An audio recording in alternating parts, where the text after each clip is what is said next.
오늘 저희들 함께 보실 하나님 말씀은 출애굽기 15장 1절에서 10절입니다. 출애굽기 15장 1절에서 10절 제가 봉독해 올리겠습니다. 이때 모세와 이스라엘 자손이 이 노래로 여호와께 노래하니 일렀으되 내가 여호와를 찬송하리니 그는 높고 영화로우시며 말과 그 탄자를 바다에 던지셨음이로다. 여호와는 나의 힘이요 노래시며 나의 구원이시로다. 그는 나의 하나님이시니 내가 그를 찬송할 것이요 내 아버지의 하나님이시니 내가 그를 높이리로다. 여호와는 용사시니 여호와는 그의 이름이시로다. 그가 바로의 병거와 그의 군대를 바다에 던지시니 최고의 지휘관들이 홍해에 잠겼고 깊은 물이 그들을 덮으니 그들이 돌처럼 깊음 속에 가라앉았도다. 여호와여 주의 오른손이 권능으로 영광을 나타내시나이다. 여호와여 주의 오른손이 원수를 부수시니이다. 주께서 주의 큰 위엄으로 주를 거스리는 자를 엎으시니이다. 주께서 진노를 발하시니 그 진노가 그들을 지푸라기같이 사르리이다. 주의 콧금에 물이 쌓이되 파도가 언덕같이 일어서고 큰 물이 바다 가운데 엉기니이다. 원수가 말하기를 내가 뒤쫓아 따라잡아 탈취물을 나누리라. 내가 그들로 말미암아 내 욕망을 채우리라. 내가 내 칼을 빼리니 내 손이 그들을 멸하리라 하였으나 주께서 바람을 일으키심에 바다가 그들을 덮으니 그들이 거센 물에 납같이 잠겼나이다. 홍해 사건을 체험한 이스라엘 백성들이 얼마나 기뻤을까요? 얼마나 감격했을까요? 그들은 하나님의 이 놀라운 일을 서술하기에, 표현하기에 언어가 궁색할 정도였습니다. 그 절망스러운 현실이 놀랍게도 역전되는 그 현장에 그들이 있었습니다. 그리고 그 현장을 경험한 그들이 벅차오르는 감격을 표현한 노래가 오늘 본문에 나타나 있는 이 모세의 노래입니다. 본문을 보면 애굽 왕은 참 미련한 사람입니다.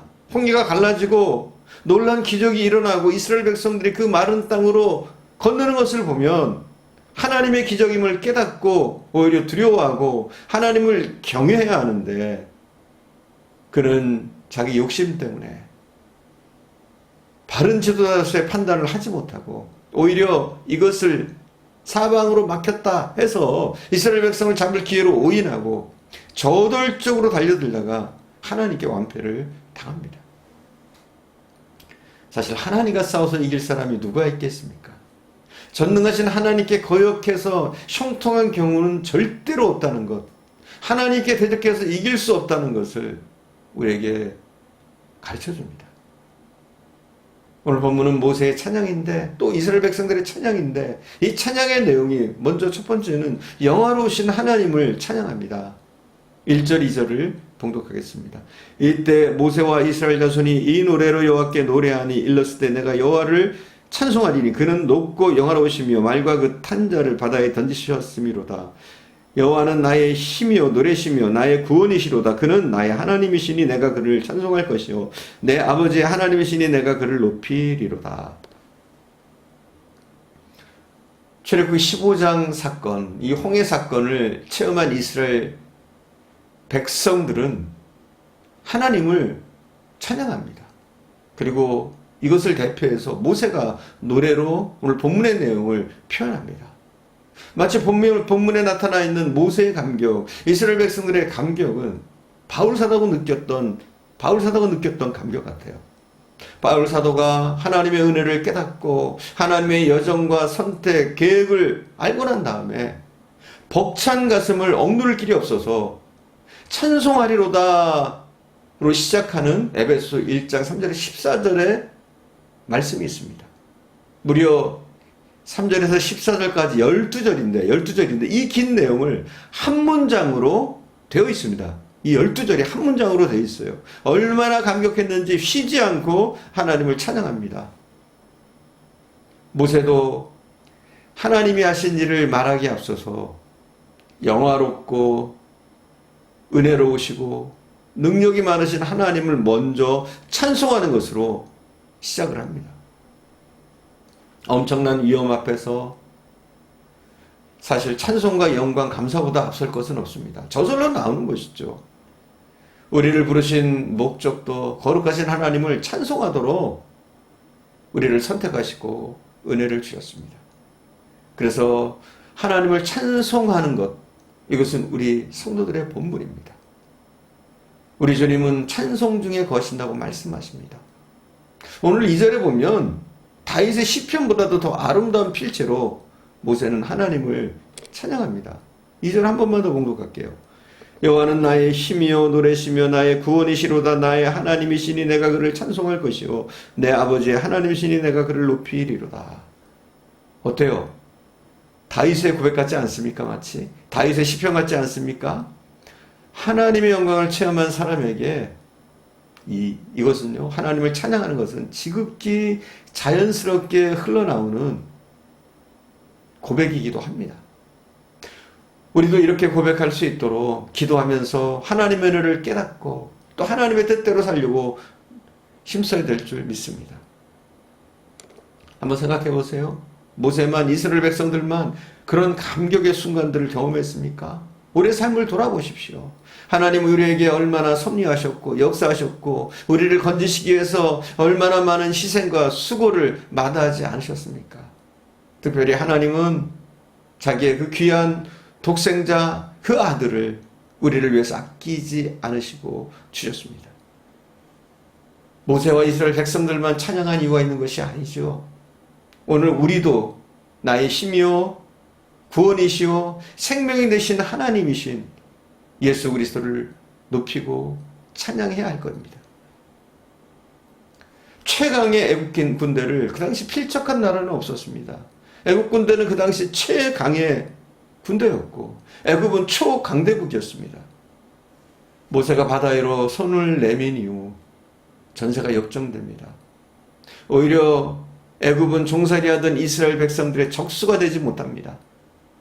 하나님은 상상할 수 없는 능력으로 바다를 가르시고 이 바다가 마른 땅이 되게 하시고 이스라엘 백성들은 아기와 가축까지 모든 백성들이 이 홍해를 건너게 됩니다. 그러나 애굽 군대, 그 강하다는 애굽의 군대는 단 한 사람도 건너지 못하고 오히려 홍해 바다에서 몰살됩니다. 그 놀라운 광경을 이스라엘 백성들이 보고 체험했습니다. 6절에서 7절을 볼까요? 여호와여 주의 오른손이 권능으로 영광을 나타내시나이다. 여호와여 주의 오른손이 원수를 부수시니이다. 주께서 주의 위엄으로 주를 거스리는 자를 엎으시니이다. 주께서 진노를 바라시니 그 진노가 그들을 지푸라기같이 사르리이다. 어린아이가 무서운 것을 모르듯이 하나님을 모르는 사람은 정말 몰라서 용감하게 하나님께 덤벼드는 경우가 있습니다. 애굽 왕도 그랬던 것 같아요. 그가 하나님을 알았더라면, 하나님께 순복했더라면, 하나님의 능력을 인정했더라면 그는 멸망의 쓴 잔을 마시지 않고 행복했을 겁니다. 그러나 그의 무지와 만용으로 인해서 홍해 바다 그 푸른 물에 수장되는 비참한 비극을 맞이하게 됩니다. 하나님께서 이스라엘 백성을 블레셋과 전쟁을 피하도록 하십니다. 블레셋과 전쟁을 피하도록 하십니다. 그리고 함께 애국과 하나님이 친히 전쟁을 하심으로 영광 받으시고 이스라엘로 하나님을 더욱 신뢰하도록 하십니다. 또 우리 눈에 실고 같은 블레셋 길 계속 살펴봤었죠. 그 지중해 해변길로 인도하시지 않으시고 홍해길로 인도하심을 발견합니다. 그러니까 우리가 겪는 모든 일에는 하나님의 뜻이 담겨있고 하나님의 놀라운 섭리가 있는 거예요. 때로는 우리가 생각할 때 우리의 상식에 맞지 않는다고 우리와는 다르다고 틀렸다고 말하는 경우들이 있는데 하나님은 미리 내다보시고 또 불가능한 것까지 가능하게 하셔서 우리의 길을 인도하시는 하나님이신 줄 믿습니다. 8절에 보니까 우리 8절 봉독하겠습니다. 주의 콧김에 물이 쌓이되 파도가 언덕같이 일어서고 큰 물이 바다 가운데 엉기니라. 넘실거리는 바닷물을 하나님은 콧김, 곧 큰 동풍으로 밤새도록 바닷물이 물러가게 길을 만드셨습니다. 그래서 이스라엘 백성들은 그 길을 편안하게 건널 수가 있었습니다. 그런데 애국 군대가 들어왔을 때 언덕 같은 파도 물벽이 서로 엉키면서 서서히 무너지기 시작합니다. 애국 군대는 모두 그곳에서 익사합니다. 하나님이 익사시키시는 겁니다. 이 일은 우주 만물이 하나님의 손아귀에 있다는 것을 우리에게 가르쳐 줍니다. 그러므로 우리는 우리의 주인 되시고 주관자 되신 하나님을 찬양해야 합니다. 하나님만 신뢰하면 홍해 같은 길일지라도 우리는 평안하며 또 승리할 수 있는 줄 믿습니다. 하나님은 대적의 교만을 완전히 꺾으십니다. 9절과 10절에 보니까 봉독하겠습니다. 원수가 말하기를 내가 뒤쫓아 따라잡아 탈취물을 나누리라. 내가 그들로 말미암아 내 욕망을 채우리라. 내가 내 칼을 빼리니 내 손이 그들을 멸하리라 하였으나 주께서 바람을 일으키심에 바다가 그들을 덮으니 그들이 거센 물에 납같이 잠겼나이다. 9절의 애굽 왕은 자기의 능력으로 이스라엘 백성들을 완전히 생포해서 자기의 욕심을 채우리라 생각합니다. 그리고 여러 차례 내가라는 말이 반복되어지고 강조됩니다. 이것은 하나님을 모르는 사람들의 교만한 그런 모습입니다. 하나님이 그들을 바다에 엎으시니 흉흉한 물이 그들을 덮쳐서 그들은 납같이 잠겨버렸습니다. 전능하신 하나님께 도전한 세력은 허탈한 최후를 맞이할 수밖에 없습니다.